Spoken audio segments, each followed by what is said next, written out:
People like Chinụa Achebe, Excellency, I want to appeal to you.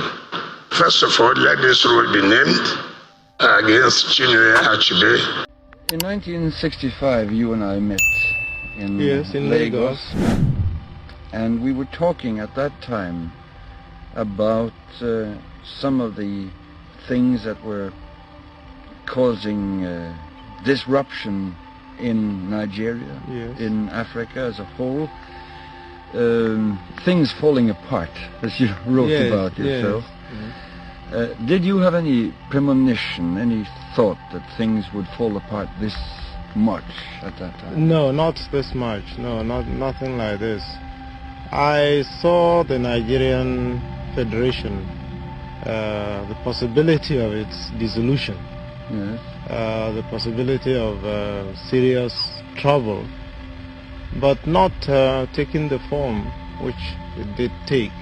When I saw the government falling, for instance, because it was hopelessly corrupt. In fact, probably by the time we were talking, the two of us, I was already working on my novel, which was my fourth novel, which handled the situation, the corrupt situation of a government and military intervention when nothing else seemed possible. But I didn't foresee anything like the massacres of eastern Nigerians and the present situation.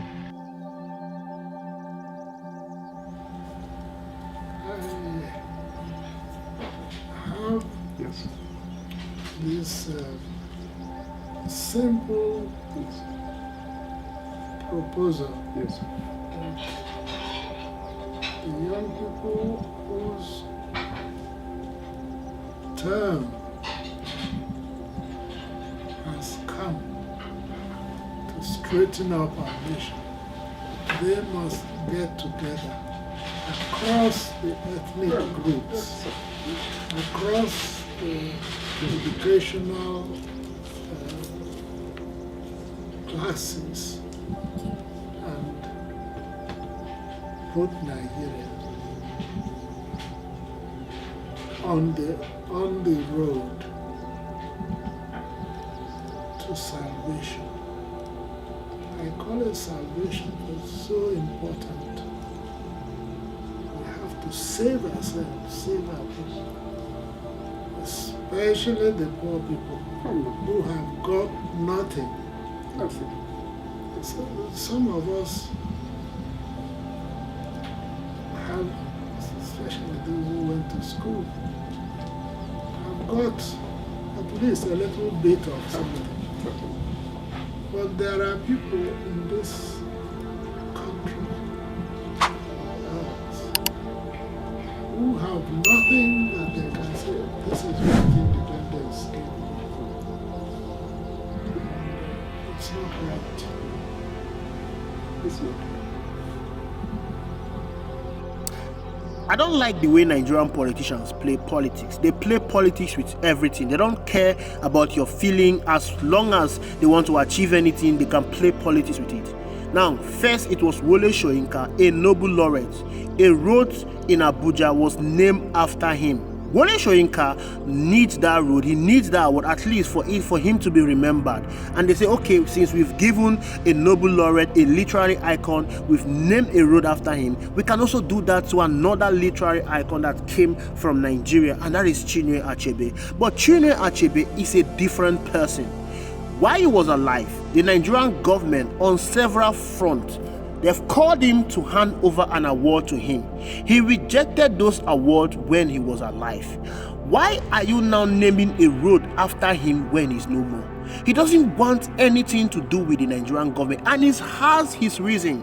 His reason was that I'm not going to accept a sham award. I'm not going to allow my name to be used in association with anything that has to do with Nigeria, as long as Nigerians are not enjoying the benefit of democracy, as long as Nigerians are still living in poverty, as long as Nigerians are still suffering, as long as Nigerians are still facing insecurity, as long as we have millions of out-of-school children in Nigeria, as long as Nigerians are still unemployed, as long as Nigerians cannot feed, they cannot even buy 1 square meal a day, I don't want to have anything to do with the government. Chinụa Achebe was saying this when Nigeria was having a stable economy under Goodluck Jonathan, the third fastest growing economy in the world, the best in Africa. Goodluck Jonathan called him to hand over an award to him, but he rejected it. He said, no, I don't need this award. We need to fix this country. Until this country starts functioning well, I am not going to take any award from you. And the man is late. Why are you giving him an award when the country has gone backward times 20? We have gone 60 years backward. Why are you ridiculing Chinụa Achebe? Why are you insulting his spirit? He has gone to be with his forefathers. I'm sure he's looking down upon Nigeria with tears in his eyes, because the Nigeria he left many years ago is not the same again. The Nigeria that he left has the third fastest growing economy in the world. The Nigeria he left was the best economy in Africa. The Nigeria he left does not have a devalued currency. The Nigeria he left does not have an inflation of 40%. The Nigeria he left does not have over 100 million persons in poverty. The Nigeria he left does not have a corrupt judiciary. The Nigeria he left does not have a National Assembly that is loyal to the president rather than being loyal to the people. Why are you ridiculing Chinụa Achebe? If he wanted anything to do with the Nigerian government, he would have done so when he was still alive. Why are you insulting his spirit? Why are you ridiculing his spirit? His spirit wants to rest from all the trouble that Nigeria has caused him. His spirit wants to rest from all the trouble that he has experienced in Nigeria. This man experienced the Biafran Civil War. After the war, he has been calling and asking for the Nigerian government to compensate the Igbos for killing them senselessly. He has been asking the Nigerian government to reintegrate the Igbos. He has been asking the Nigerian government to fulfill their promises of reintegrating the Igbos and developing their region. He has been asking for that, but the Nigerian government have not done any of that, but rather they are going to name a road after him when he is no longer alive. Why must we play politics with everything in this country? Why don't we have respect for people choices? Why? Is naming a road after him will it solve all the issues in this country? Is naming a road after him will remove the pain in his heart, watching his country not living to her expectation? Is naming a road after Chinụa Achebe will it remove the pain in his heart from watching his country retrogress? Naming a road after Chinụa Achebe without fixing the problem that existed that made him to reject all the national award that was handed over to him beforehand, it will not make him to be happy. Rather, it will make his spirit to be angry.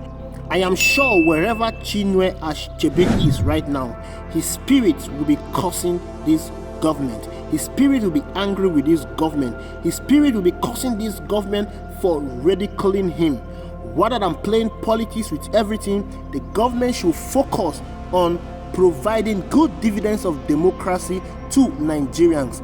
That is the least that Nigerians demand from them. Thank you very much. I will see you in the next video.